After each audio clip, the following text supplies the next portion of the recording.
every creative woman, there's always influence. Who inspired you as you were growing up? I mean, I'm always inspired by real women.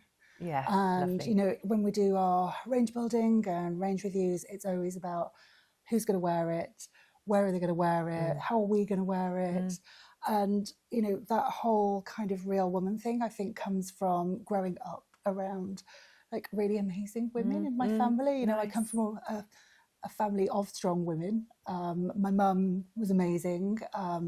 My dad died when I was quite young. Mum was bringing up me and my brother and did such an amazing job of it, and always made us feel like we could be anything. Amazing. I was the first family member who went to university. Yeah. But she always spoke to us in a way that was something we were always going to do. Yeah. No matter what, you Yeah. know, no matter how hard times were for her. Yeah. That was something that she just instilled in us, that we would be able to do that. That's amazing. And it's made me kind of feel like you can do something. And she's always been there for so much support. Yeah. She's always been creative as well. Yeah. You know, she used to make a lot of our own clothes. Wow. She even made her own wedding dress. Oh, wow. Yeah, I can show you some lovely photos that from the album.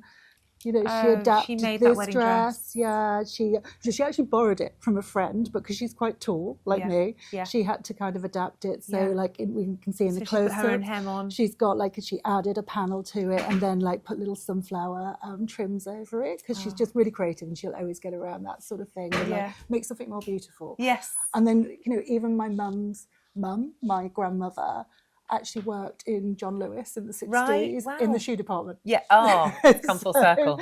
Yeah, it literally has. Yeah. And she was so fascinated about what I was doing. And even, you know, when I was working for other footwear brands and stuff, she was like, oh, tell me all about like everything. Of course. What a lovely connection she'd have with her. She was such a fashionista herself. She used to make a lot of clothes and get her clothes made. And, you know, one of the things I remember from being a really small child when we were still in Liverpool was going around to Nan's for Sunday lunch, and then she'd show us all of her new clothes that she'd had made. Amazing. But yeah, so it's kind of passed down. So you do have shoes and fashion in your DNA. Yeah. You really do. Yeah.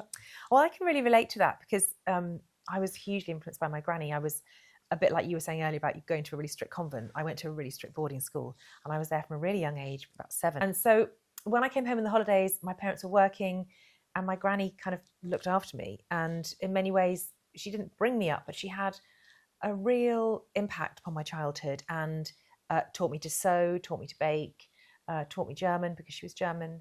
And she also taught me about kindness, and that you, all of the relationships you have should be centered around the human connection. There's a photograph of her here.